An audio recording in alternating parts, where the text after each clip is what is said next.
సుపరిపాలనలో తొలి అడుగు కార్యక్రమం ఈ రోజు నుంచి జూలై ఆఖరి వరకు సాధారణ కార్యకర్త నుంచి ముఖ్యమంత్రి గారి వరకు మంత్రులు, ఎంపీలు, ఎమ్మెల్యేలు, ఎమ్మెల్సీలు, పార్టీ శ్రేణులందరూ ప్రజల వద్దకు వెళ్ళి 4వ దఫా ముఖ్యమంత్రిగా నారా చంద్రబాబు నాయుడు గారు తొలి సంవత్సరం పూర్తి చేసుకున్నటువంటి సందర్భంగా కూటమి ప్రభుత్వంలో సంక్షేమ అభివృద్ధి కార్యక్రమాలు ఏమి అమలు చేశాం, ప్రజల అవసరాలేంటి, ప్రజల యొక్క సమస్యలని తెలుసుకోవడంతో పాటుగా ఈ కూటమి ప్రభుత్వం Telugu Desam party, Bharatiya Janata party, Janasena party ఆధ్వర్యంలో ఏడాది పాలనలో ప్రజలకు అందించినటువంటి కార్యక్రమాలు తెలియజేయడంతో పాటుగా భవిష్యత్తులో ప్రజల అవసరాలు తీర్చేందుకే ఈ సుపరిపాలనలో తొలి అడుగు కార్యక్రమం తీసుకున్నాం. అందుకే దానికి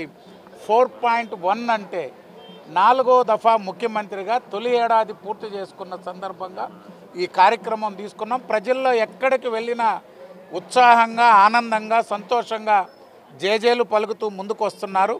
అయినా ఇక్కడ స్థానికంగా ఉన్నటువంటి సమస్యలన్నీ వారు ఎంపీ గారి దృష్టికి, స్థానిక మా పార్టీ నాయకుల దృష్టికి తీసుకొస్తున్నారు. ఇవన్నీ తీర్చేందుకు ప్రణాళికాబద్ధంగా ఇంటింటికి తిరిగి ఈ యొక్క సర్వే చేస్తున్నాం. తప్పకుండా ప్రజల యొక్క సమస్యలు తీర్చడంతో పాటుగా వాళ్ళ ఆకాంక్షలు నెరవేరుస్తామని తెలియజేస్తాం.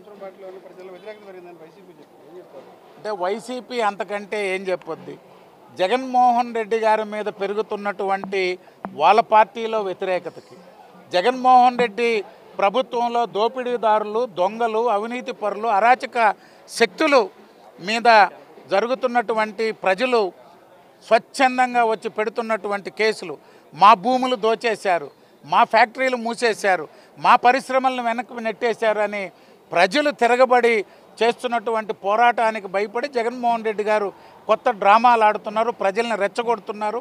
అవసరమైతే చంపండి, అవసరమైతే ఏమైనా చేయండి అనేటువంటి ధోరణితో జగన్మోహన్ రెడ్డి గారు మాట్లాడుతున్నారు తప్పితే ఆయన ఆనాడు ప్రతిపక్షంలో 14-19 ఇదే మాట్లాడాడు. చంద్రబాబు నాయుడు గారిని కాల్చి చంపండి, చొక్కా పట్టుకోండి, నిలదీయండి, దాడులు చేయండి అని ప్రోత్సహించారు. ప్రజలు 1924లో అర్థం చేసుకున్నారు.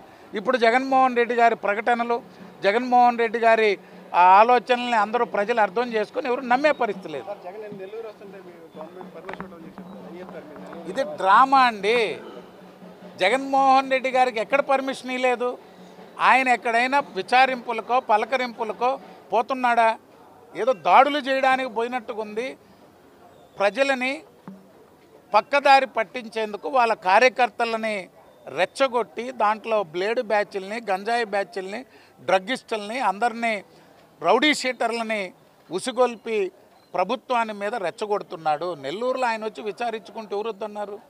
వాళ్ళు ఏడో 4 హెలిప్యాడ్లు మేము చూసాం, మాకు పర్మిషన్ లేదు. సన్న గొంతులో, ఇరుకు గొంతులో 10 అడుగులు, 12 అడుగులు, 16 అడుగులు గొంతుల్లో మాజీ ముఖ్యమంత్రి కార్యక్రమం పెట్టి మళ్ళీ వాళ్ళే మాట్లాడతారు, మాకు రక్షణ లేదు, మాకు పోలీసుని ఇవ్వటం లేదని. ఇవన్నీ కూడా ఒక డ్రామా నడుపుతున్నారు వైఎస్ఆర్సీ.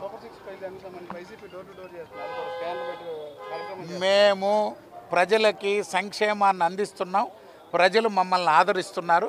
వాళ్ళు ఏం కార్యక్రమాలు చేసుకున్నా, ఎన్ని ప్రకటనలు చేసినా జగన్మోహన్ రెడ్డి ఫెయిల్యూర్స్ని ప్రజలు అర్థం చేసుకున్నారు. కూటమి ప్రభుత్వాన్ని, చంద్రబాబు నాయుడు గారిని ప్రజలు మరొకసారి ఆశీర్వదించేదానికి సిద్ధంగా ఉన్నారు.